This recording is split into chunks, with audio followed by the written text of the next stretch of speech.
ഓം പരാശക്തി നമ.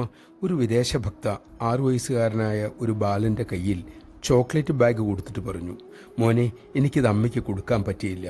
മോൻ ദർശനത്തിന് പോകുമ്പോൾ കൊടുക്കണേ. ബാലൻ അത് വാങ്ങി ദർശനത്തിന് എത്തിയപ്പോൾ ബാഗ് അമ്മയുടെ നേർക്ക് നീട്ടി. അമ്മ തറപ്പിച്ചു നോക്കിയിട്ട് ചോദിച്ചു, നീ അത് വാങ്ങിയോ? എത്ര പണം അതിനുവേണ്ടി നീ ചെലവഴിച്ചു? ആ പണം കൊണ്ട് ഒരു സാധു കുടുംബത്തിന് ഒരു മാസം കഴിയാമായിരുന്നു. പണം പാഴാക്കരുത്.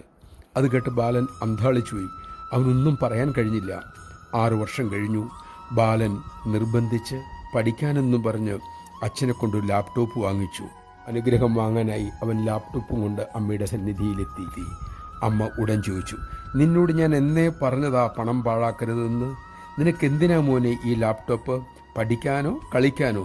നീ എന്താ കമ്പ്യൂട്ടർ സ്പെഷ്യലിസ്റ്റ് ആവാൻ പോവുകയാണോ? നമഃശിവായ. നമുക്കുള്ള പാഠങ്ങൾ എത്രയോ കാലം മുമ്പേ അമ്മ നമുക്ക് ഉപദേശിക്കുന്നു. തിരിച്ചറിയാനുള്ള പാകത നമുക്കുണ്ടാകട്ടെ.